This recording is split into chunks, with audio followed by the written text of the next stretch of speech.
querendo saber se há processos administrativos contra Vossa Excelência em qualquer fase da sua vida como funcionário público.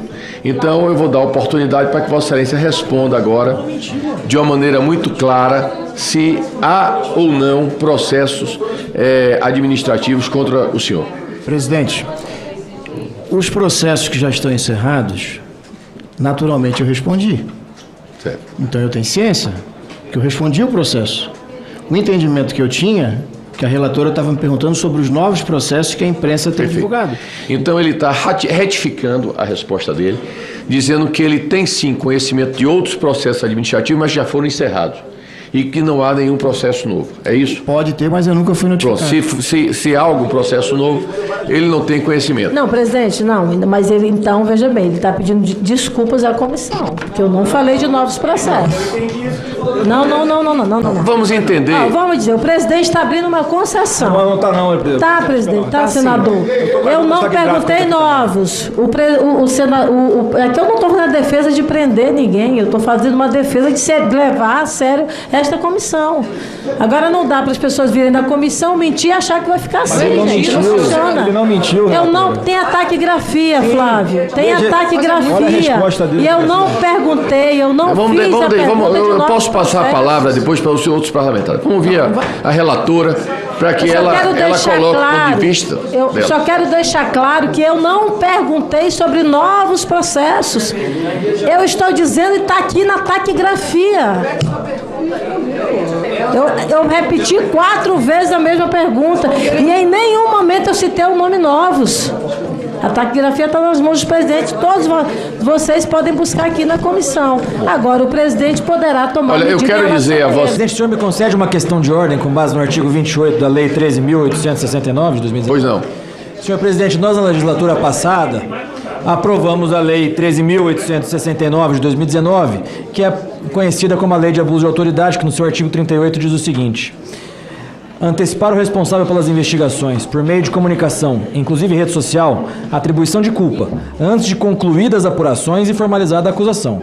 E nos primeiros artigos da lei, fica claro que ela se aplica, no artigo 2º, aos membros do Poder Legislativo, Executivo e Judiciário. Eu gostaria que Vossa Excelência também tivesse sempre como norte que a posição da relatora tem que ser uma posição imparcial. No momento em que eu estava falando, ela não estava presente aqui, estava dando entrevista para a Globo News ali fora, e na entrevista da Globo News ali fora, ela dizia que o ora depoente estava mentindo deliberadamente e fez uma série de acusações sem antes sequer ter terminado o depoimento do depoente. Nós temos vários deputados e senadores aqui ainda para fazer os questionamentos. Então, que fique claro que a lei de abuso de autoridade também se aplica a CPIs e pode ser aplicada, inclusive, no caso da própria relatora, reiteradamente, estar atribuindo culpa sem antes terminar os julgamentos, nesse caso específico, sem sequer ter terminado a oitiva do depoente. Deputado Felipe. Senhor presidente, hoje foi a primeira mostra do porquê o governo foi e continua sendo contra as investigações dessa CPMI. Porque o ora depoente, Silvinei Vasquez, destruiu qualquer argumentação que o governo tenta ainda, de forma assodada e atropelada, empurrar a goela abaixo de toda a sociedade. E eu quero aqui começar dizendo que nós precisamos relembrar que aprovamos o plano de trabalho da relatora, em que a investigação se dá por ordem cronológica, mas essa ordem cronológica não envolve fatos desde praticamente o nascimento do depoente. Porque nós ficamos a manhã inteira debatendo e ouvindo a relatora fazer perguntas que não tinham absolutamente nada a ver com o objeto, com o escopo dessa CPMI. Depois ela passou apenas de 15 a 20 minutos fazendo perguntas relativas ao escopo do requerimento de convocação. O que nos mostra justamente que o governo está tentando alimentar narrativas falaciosas em um consórcio criminoso com parcela da imprensa. E é isso que eu vou querer demonstrar ao final da minha fala. O depoente está aqui como testemunha, mas me parece, ou pelo menos deveria, as perguntas nos mostram que ele seria, em tese, investigado. E restaria a ele 2 acusações. A primeira, uma suposta violência política na operação do segundo turno, ao supostamente obstar eleitores de votarem. E a segunda acusação, uma suposta prevaricação por omissão na desobstrução das rodovias pós-eleição. Mas os históricos dos fatos demonstram que essas duas acusações são falsas. E aqui eu quero rapidamente fazer esse histórico. No dia 29 de setembro de 2022, o Supremo Tribunal Federal julgou a DPF 1013, em que no item 16 da decisão do ministro Luiz Roberto Barroso, ele diz o seguinte: além das determinações feitas acima, recomendo a todos os municípios que tiverem condições de fazê-lo, que ofereçam o transporte público urbano coletivo de passageiros gratuitamente aos seus eleitores. A decisão do Supremo foi clara. A decisão fala em transporte público urbano. A decisão não permite que particulares contratem ônibus para levar eleitores aos locais de votação, o que continua sendo crime previsto no Código Eleitoral. A decisão do Supremo é clara. Portanto, a PRF, ao acatar na íntegra a decisão do Supremo, ainda faz a observação de que continua a fiscalização de ônibus privados, particulares, que levam irregularmente eleitores aos locais de votação. Ato contínuo a essa DPF, foi feito o ofício circular 3 de 2022, em cumprimento justamente a essa DPF. No dia 29 de outubro de 2022, o deputado Paulo Teixeira, hoje ministro, ele peticiona no Supremo Tribunal Federal. Veja só, dia 29 de outubro, um dia antes das eleições. E o que ele junta na petição ao Supremo Tribunal Federal? Um tweet da Gleisi Hoffmann, presidente nacional do PT, dizendo que o PT recebeu informações de que a PRF estava aparelhada e que obstruiria a votação de eleitores. Ele junta também, na petição ao Supremo, links da imprensa. Esse link aqui: PT recebe informação de nova operação da PF contra aliados de Lula. MPF apura indícios de utilização eleitoral da PRF. Tudo decorrente do tweet que a Gleisi Hoffmann havia feito.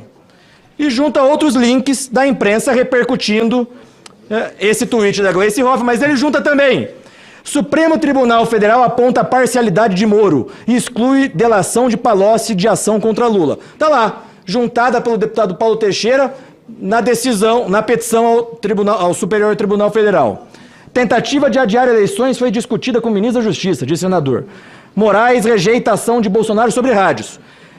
Esses links o atual ministro Paulo Teixeira junta no Supremo Tribunal Federal, fazendo com que, no mesmo dia, às 16 horas e 41 minutos, o ministro Alexandre de Moraes proferisse, então, uma decisão solicitando informações por parte da PF e da PRF. No dia 30 de outubro, o dia do segundo turno, nós temos aqui o ofício circular 14 de 2022, que os deputados que fizeram uso antes de mim parece que não leram esse ofício, ou fingem que não leram. Porque esse ofício é claro, ele dá cumprimento à decisão do ministro Alexandre de Moraes, de proibir qualquer operação da PRF no sentido de obstar eleitores de votarem, uma vez que, repito, a decisão era clara relativa ao transporte público e não ao transporte privado de eleitores. E aqui diz o seguinte: com vistas a estabelecer um fluxo adequado e incontroverso das informações e ações a serem implementadas, determina o fiel cumprimento da aludida decisão. Está aqui. O Silvinei Vasquez mandou para todos os superintendentes da Polícia Rodoviária Federal.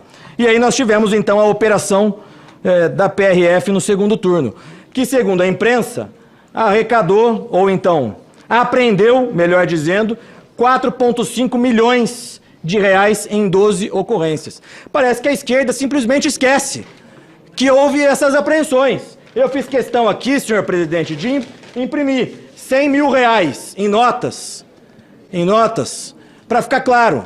Aqui, ó, 100 mil reais. Então foram apreendidos 45 blocos desse de dinheiro, 4 milhões e 500 mil reais apreendidos pela Polícia Rodoviária Federal, que é importante que a gente não esqueça que, de fato, isso ocorreu. Crimes foram simplesmente impedidos de acontecer por ação da Polícia Rodoviária Federal. Depois disso, senhor presidente, é importante que a gente diga o seguinte: a narrativa da esquerda, né? Ah, mas fizeram mais operações no Nordeste. Vamos para os números. O efetivo da Polícia Rodoviária Federal no Nordeste é mais alto do que em qualquer outra região do Brasil. Gostaria até que a relatora estivesse aqui, porque ela vai fazer o relatório, né? E não pode fazer o relatório só com base nos dados falsos que ela trouxe para a gente. Aqui o número de malha viária das rodovias. No Nordeste, a malha viária é infinitamente maior do que das outras regiões. Dado do próprio TSE. Compra e venda de votos nas eleições de 2014. É antigo, mas é o último dado que nós achamos no site do TSE. Os estados do Nordeste dominam as denúncias de compra de voto. Agora, números mais recentes que nós achamos no site do TSE. A região em que mais tem compra de votos, Nordeste. Mas, nós temos aqui os dados públicos. A média de veículos que foram fiscalizados na operação do segundo turno foi a mesma em todas as regiões. A média dos veículos que foram fiscalizados em todas as regiões foi a mesma. Então, mesmo que nós partíssemos da premissa equivocada de que teve mais fiscalização no Nordeste, nós teríamos justificativa mais do que plausível. Mas os números da própria operação, números esses que são públicos, deputada Jandira, eu te forneço uma dessas, não adianta fazer cara feia pro número, porque número é número. O número desmente qualquer narrativa falaciosa A deputada do Jandira governo. foi citada, viu, senhor presidente? Presidente. Deputado, Vossa Excelência tem mais 1 minuto. Obrigado, presidente. Então, os números desmentem a narrativa falaciosa do governo, dos deputados e senadores governistas, porque nós tivemos o mesmo número médio de veículos fiscalizados em absolutamente todas as regiões do Brasil. Portanto, a primeira suposta acusação, ela é facilmente desmentida. A segunda acusação que restaria ainda é uma suposta prevaricação por omissão na operação de desobstrução das rodovias. Mas aqui nós temos as notícias que foram veiculadas amplamente pela imprensa, que foram já ditas aqui pelo depoente, de que a Polícia Rodoviária Federal suspende folgas e determina a aplicação de máximo efetivo policial para desbloquear estradas. Então, essa segunda suposta acusação ao depoente também é facilmente desmontada. O que nos resta, presidente, e o que sobra para nós, é o motivo pelo qual o governo sempre agiu contra essa CPMI. O governo precisa continuar alimentando a sua narrativa falaciosa de que houve uma tentativa de golpe no dia 8. O governo precisa, para isso, de que os inquéritos continuem sob sigilo, porque é a primeira oportunidade que o depoente tem de falar para o Brasil. Até agora só tinha prestado depoimento, e prestou depoimento, inclusive, em novembro do ano passado. Minha pergunta é se até agora houve denúncia ou se não houve andamento nesse processo, Silvinei. Porque o governo precisa, então, senhor presidente, infelizmente a relatora não se faz presente, deveria ficar aqui para ouvir os questionamentos, inclusive. O governo precisa alimentar sua narrativa falaciosa, precisa dos inquéritos sigilosos para continuar com esse consórcio criminoso, com parcela da imprensa, que ainda insiste na tese mentirosa de que houve uma suposta tentativa de golpe e que isso e que aquilo e tudo que nós estamos ouvindo aqui ao longo desses últimos dias.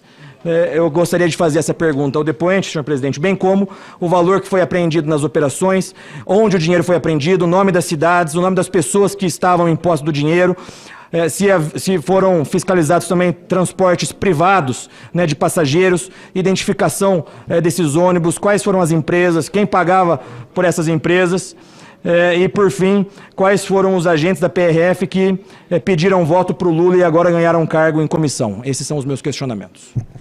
Gostaria de deixar claro que as opiniões e informações apresentadas aqui são de responsabilidade exclusiva de seus autores. Como criador deste conteúdo, não me responsabilizo por consequências. Pesquise e busque orientação profissional antes de decisões significativas.